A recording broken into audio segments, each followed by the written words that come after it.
Powszechny, mocny. Sytuacja wygląda tak, że jesteśmy w Tbilisi, ale nie mamy żadnego noclegu. Przyjemne rysunki, jak z horrorów.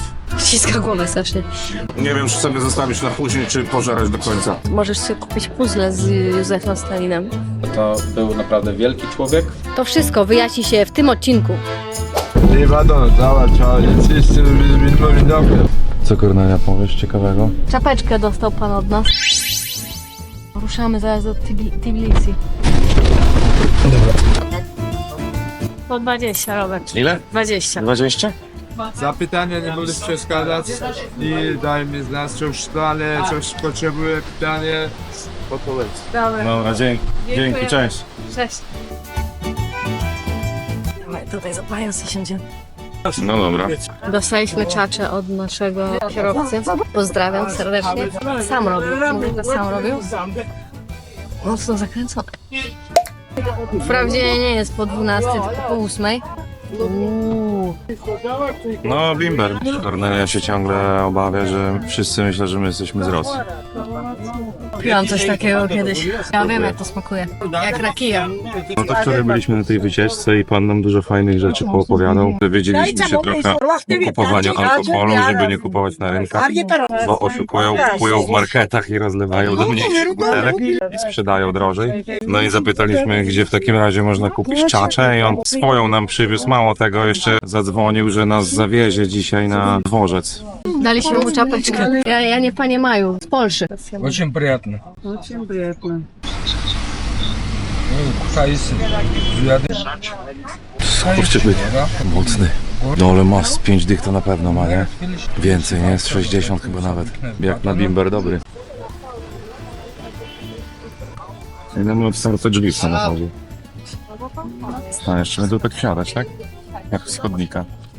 Wybierając się z Kutaisi do Tbilisi, warto pamiętać, że pomimo niezbyt dużej odległości, bo tylko 200 km, drogę przebędziemy w około 3,5 godziny. Busy odjeżdżają z dworca autobusowego, który znajduje się niedaleko restauracji McDonald's. Myślałam, że będziemy jechać tunelem, ale oni go dopiero robią. Ale zmyliło mnie to, bo takie są tutaj ostre zakręty. Myślałam, że wjeżdżamy do dziury. A nie wjechaliśmy. Trasa Kutaisi-Tbilisi jest dość popularna, więc marszrutki w sezonie ruszają nawet co kilkadziesiąt minut. Po drodze mijamy strome zbocza, które są zabezpieczane przed ewentualnymi lawinami błotnymi, które niestety dość często występują w Gruzji. Bardzo dobre, tylko coś mi to przypomina. Dobra. No to chyba kruszonka jest po prostu. Dojechaliśmy do Tbilisi. Podróż minęła dość sprawnie. 3,5 godziny. To dworzec. A tu się nie da wyjść? Nie, to chyba nie tutaj. Próbujemy się ogarnąć, co dalej robić i tak nie bardzo wiemy. Nie mamy nocleg. Główny dworzec autobusowy w Tbilisi, jak i w innych większych miastach, to zazwyczaj duży plac parkingowy. Znajdziemy tam dziesiątki marszrutek, taksówek, prywatnych aut, sklepików, stoisk i piekarni. Kierowcy chodzą po placu, nawołują pasażerów, wykrzykując miejsca, do których mają kurs.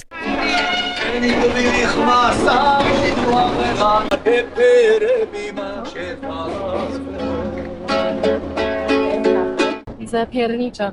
Bardzo szybko jadą te schody. Ze 2 razy szybciej jak u nas. Po wyjściu z metra wyruszamy na poszukiwanie noclegu. Czy ta podróż zakończy się sukcesem, czy porażką? Wszystko okaże się wkrótce. Wszędzie są symbole solidarności Gruzinów z Ukrainą. Wszędzie flagi ukraińskie i tego typu obwieszczenia. Idę, bo już Kornelia tam krzyczy na mnie oczywiście. Odnośnie tego, co wcześniej mówiłem, nie obsługują Rosjan w tym hotelu. Postanawiamy zwrócić się o pomoc do pobliskiego hostelu z nadzieją, że może znają nasz hostel. Sunflower. I co? Powiem ci, że nie wiem, bo my tam byliśmy. I ja tam nie widziałam, żeby było... Nie wiem. Nie wiemy, gdzie mamy iść? Nie. To lipa. Kurzona Kornelia się gotuje już. Zaraz się zrobi czerwona. 36. Tu jest 30, tu jest 36. Po dotarciu na miejsce okazuje się, że nic tam nie ma. A to jest na pewno ta ulica? Do you know where is the Sunflower Hotel? Sytuacja wygląda tak, że jesteśmy w Tbilisi. Podróż była spokojna, bez wybojów. ale nie mamy żadnego noclegu. Już byliśmy w kilku miejscach i nie ma. Więc sytuacja wygląda tak, że przyszliśmy zjeść, Od 3 godzin chodzimy po stolicy i nie mamy gdzie spać. bo jesteśmy głodni. No, na razie mi nie działa, nie? Kornelia, nic nie widać, więc... No bo tu nic nie ma. A nie, działa. Działa, internet działa, ale aplikacja nie działa. Wchodzę jeszcze raz na Booking. Szukam. Dostaliśmy adżarskie chinkali. Nie, haczapuri. I mamy tutaj skorupkę z jajkiem. Musimy... No to jest skorupka z jajka jak nic, nie? Teraz bełdujemy tutaj jajeczko razem z serem i z masłem. Haczapuri to ikona kuchni gruzińskiej. Tu widzimy przez wielu uznane za najlepsze haczapuri adżarskie. Ciasto drożdżowe podobne do pizzy, uformowane w kształcie łódki i zapieczone z gruzińskim serem. Po upieczeniu dodawane jest żółtko jajka i kawałek masła, dzięki czemu po wymieszaniu mamy idealną, półpłynną konsystencję, w której maczamy odrywane z brzegów pulchne ciasto. No ale dobre, pycha. Musisz jeść. Zmierzając w kierunku hostelu natykamy się na takie oto nietypowe magnesy. Znaleźliśmy kozaczną miejscówkę do spania. Czy kozaczną, to się jeszcze okaże, jak wejdziemy do pokojów, ale tutaj przedsionek. Jak ktoś oglądał serial Piraci, to na pewno mu się to skojarzy z tą knajpą, co oni tam pili i były takie schody na górę. Ale jest klimacik. Ugryzł mnie. Dziabnął. Tak z radości. Na ekran wlatuje cena za dobę od osoby. No i mamy już nasz pokoik. Będzie głośno. Fajny, klimatyczny, po prostu zwykłe łóżko. O, tu znowu dupa. Coś mają z tymi dupami. Ty, no jest taki... Trochę straszny ten balkonik. O, tu coś odpadło. Kurde, odpadło kawałek tego.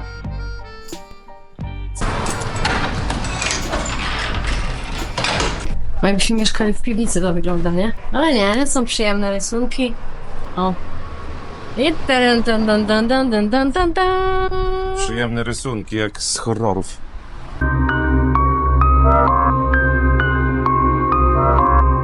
Dan dan dan dan dan. Po zakwaterowaniu udaliśmy się na spacer, by zwiedzić miasto.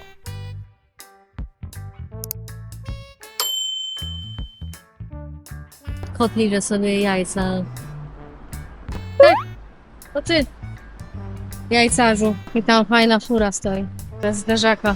Są wypożyczalnie, gdzie można sobie wypożyczyć zderzak na przegląd. No tak mówią. Z tego co widzę, to tu bardzo duże braki są w zderzakach. Które? Może... Small. Да, да. Winogronnowe jakieś? Не, это лимонад. Вот, A, lemoniada. вот это карва, и вот еще пиво. A to? Это тоже, это все пиво. Siabiło. Да. Gruzińskie? Грузинское, да, на тахтаре. Skolka, ale to są. 8 лари. Мадлоба. Madlowa. Na spróbowanie postanowiliśmy wziąć małe piwko. Bardziej smakuje jak lager. No. Masz, spróbuj. Mogę herty? Lawa. Powiedziałam, że jeden. Po ichniejszemu. Erti. Już się nauczyłam. Jedna z największych świątyń prawosławnych na świecie. Podejrzewam, że większa jest tylko wiadomo gdzie. Gdzie ten Robert? Nie widać. Nie licząc krzyża ma ponad 60 metrów ta świątynia. Dzwonnica, brama. No niestety nie mam chusty, więc prawdopodobnie nie wejdę do środka. Sobór Świętej Trójcy w Tbilisi to największa budowla sakralna w Gruzji i jedna z największych prawosławnych świątyń na świecie. Znajduje się na wzgórzu Świętego Eliasza w centrum miasta. W świątyniach prawosławnych obowiązują pewne zasady dotyczące ubioru. Jak w każdej świątyni, odzież powinna być przyzwoita i schludna. Niestosowne jest wchodzenie w krótkich spodenkach. Kobiety dodatkowo powinny mieć chustę na głowie, a także zakrywać dekolt. Do środka możemy wejść bez problemu, uprzednio osłaniając odkryte części ciała dostępnymi na wejściu chustami. Drzewo oliwne. No gdzie te oliwki? Chciałam nakręcić. No są, proszę bardzo. O, Widzisz? walka kotów. Żeby się na mnie nie rzuciły. Można śmiało powiedzieć, że w Tbilisi jest bardzo dużo street artu, graffiti, wszędzie. Spacerując po mieście widzimy wiele pomników. Ten oto, przedstawiający tańczące postacie, jest symbolem gruzińskiego teatru maskowego oraz tańców ludowych. Wieża zegarowa artysty Rezo Gabriadze to symbol miasta. O godzinie 12 oraz 19 możemy podziwiać mini pokaz teatru lalek.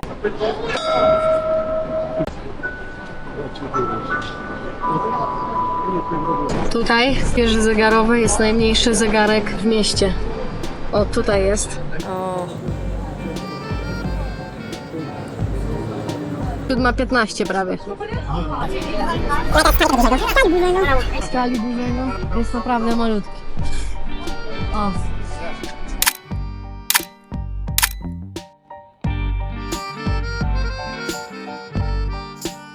Godzina 19:30, czas na kawkę turecką, zapewne mocna, z cukrem, z bardzo dużą ilością cukru. Fajna, bardzo dobra. Chcesz spróbować? Tbilisi noszą, idziemy na kesta. Chciałem powiedzieć, że mimo, że wieje wiatr, to i tak jest tutaj fajnie ciepło. Całą noc śpimy z otwartym na oścież balkonem albo oknem.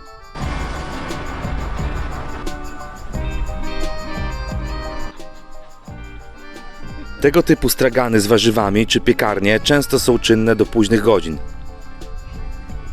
A jeśli zastanawiasz się, co tutaj wisi, zapraszamy do obejrzenia poprzedniego odcinka. Jeśli przyjdzie ochota na coś innego niż chinkali, zdecydowanie możemy polecić shawarmę, bo tak tutaj nazywają coś, co dla nas jest kebabem. Świeże warzywa, w tym ostre papryczki, pomidory bez skórki, cebula, sałata, owoc granatu, a do tego grillowany na ogniu kurczak lub wieprzowina. No, czego chcieć więcej po dniu wędrówek?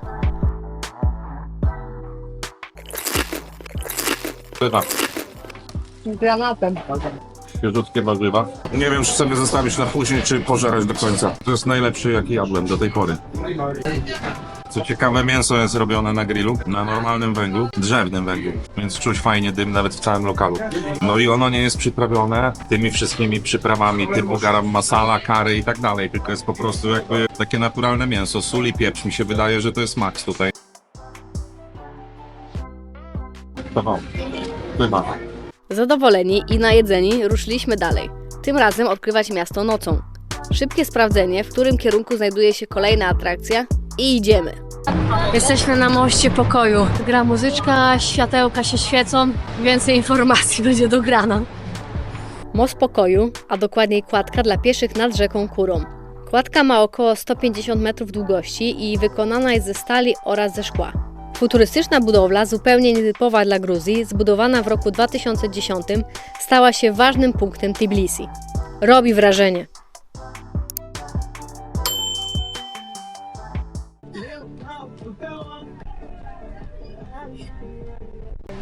Kurde, co za smród. Takim szambem capi, że aż można oślepnąć. Wracamy do noclegu.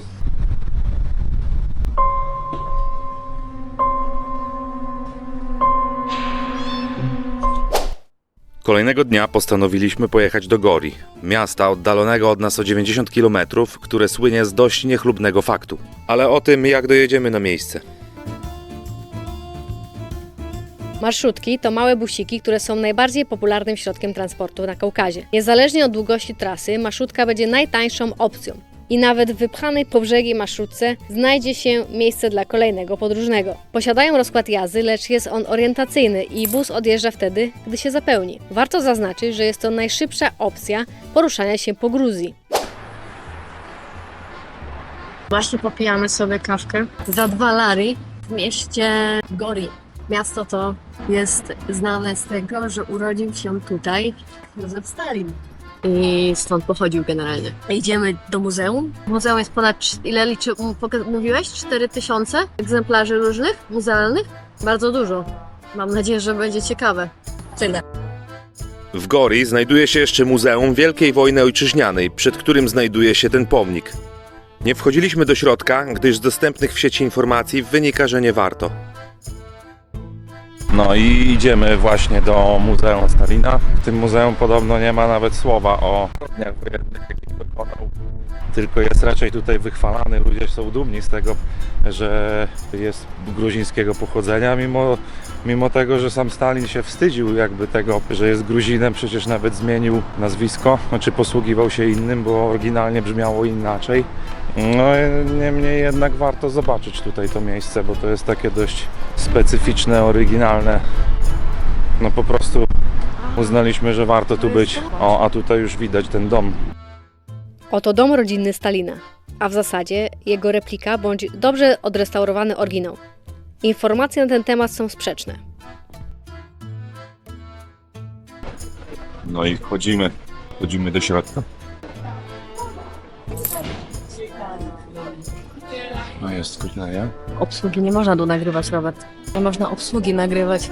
Nagrywam ciebie. Tam są śmieszne te suweniry. Możesz sobie kupić puzzle z Józefem Stalinem. I można kupić sobie pocztówkę, koszulkę, ale nie jest tanio. Co? Nie tanio. Nie, no nie będziemy nic kupować.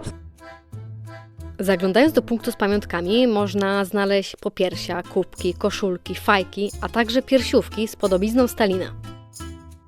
Kiedy przekroczyliśmy próg muzeum, zanurzyliśmy się w estetyce epoki komunistycznej.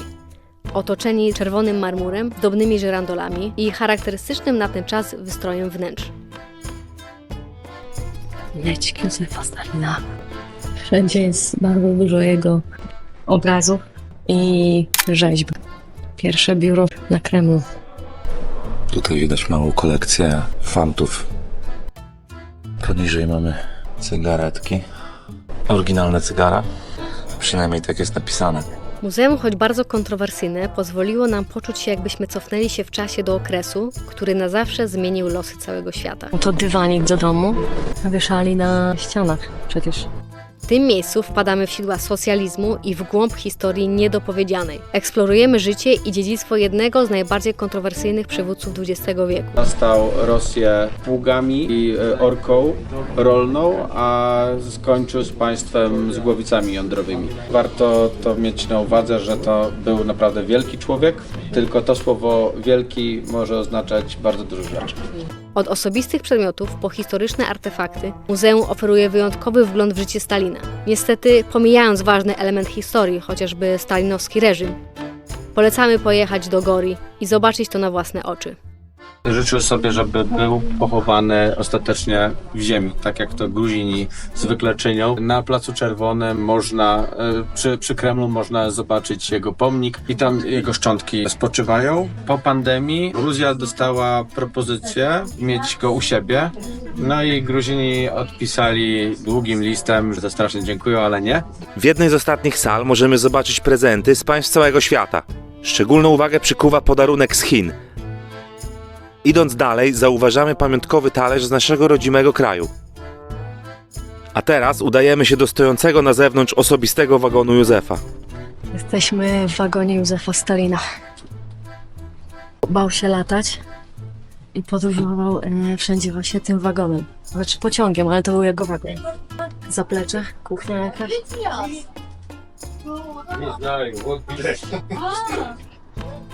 Kotory ciężkie. Nie wiem, to jest Orgo, nie? No, z tego co tak się chwalą, to oryginalne, no raczej tak to wygląda też. W szoku jestem. Zobacz, jaka wanna.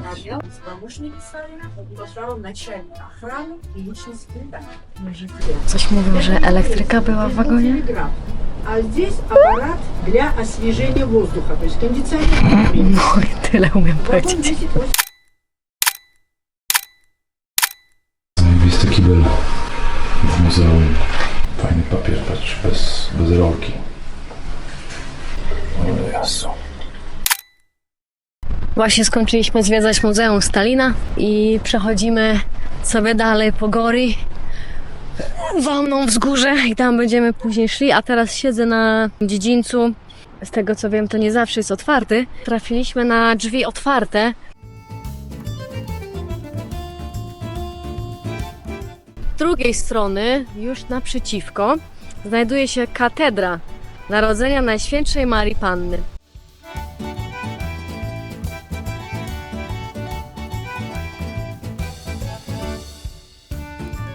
Ale dobre. Nawet nie, chyba z fasolą. Ile dałeś? No właśnie trójkę aż. Ojej. A to były tanie. Ale wiesz jakie pyszne? Granaty. Jeszcze nie dojrzałe. Granaty to popularne owoce w Gruzji i odgrywają istotną rolę w tutejszej kuchni. Są wykorzystywane do wielu potraw, deserów, a nawet w produkcji wina.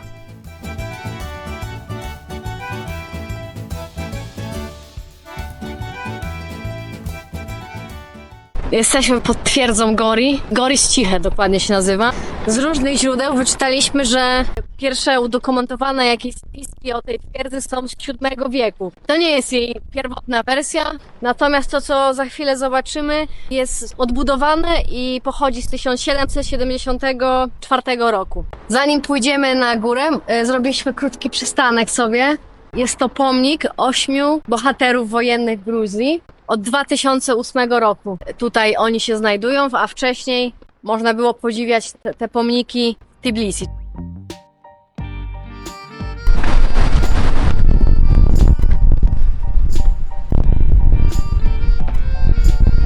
Strasznie wieje wiatr i nie wiem, czy będzie coś słychać.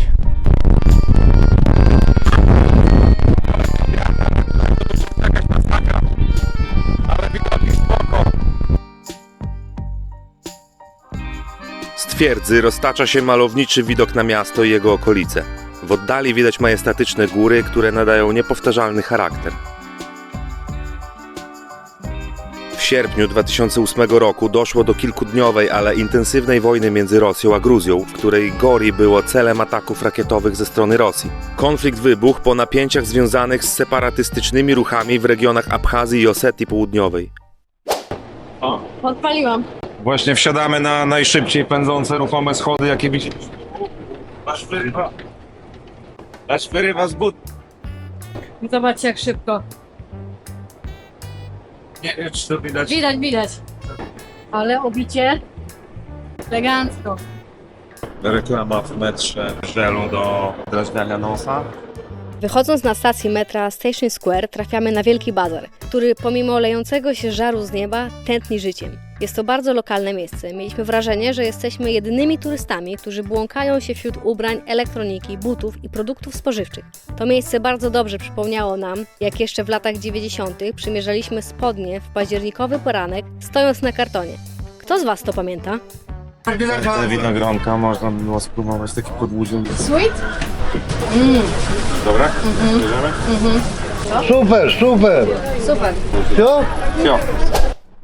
No i byliśmy sobie na obiadku, wszystko fajnie, pięknie. Po obiedzie poszliśmy w takie jedno miejsce. Okazało się bardzo fajne. No i oczywiście Kornelia nie wzięła aparatu i co? Sama została, a mi kazała się wracać po aparat. No tak to jest, no. Więc wróciłem, teraz go mam i idę z powrotem do miejsca, które zaraz wam pokażę. Jest to warte uwadze miejsce pełne pamiątek, rękodzieł, win oraz miejscowych wyrobów. Wydawałoby się, że są to zwykłe sklepiki, lecz cały wdzięk tego miejsca zawdzięczamy jego położeniu. Bazar znajduje się pod ziemią, a dokładniej jest to długi, wybudowany z cegieł tunel. Choć miejsce ma niepowtarzalny klimat i zachęcamy, by go odwiedzić, to ceny są dość wysokie. Wiadomo, za sztukę lokalną należy zapłacić więcej. To męskie, ja wiem, ale chciałam zobaczyć. Ta strasznie ciasna była. Pokażę. I jak wyglądam? Ściska głowę strasznie. Jeszcze tutaj są tradycyjne czapeczki. Taką załóż. Dlaczego takiej nie chcesz? To blamska jest, zobacz. Teraz wyglądam jak Gruzinka. No teraz tak. Wróciliśmy do hostelu i spędziliśmy czas z naszym gospodarzem, rozmawiając o Gruzji, Polsce i podróżach. So this is your family city? I born in another city. When I was 6 years, I come here to live.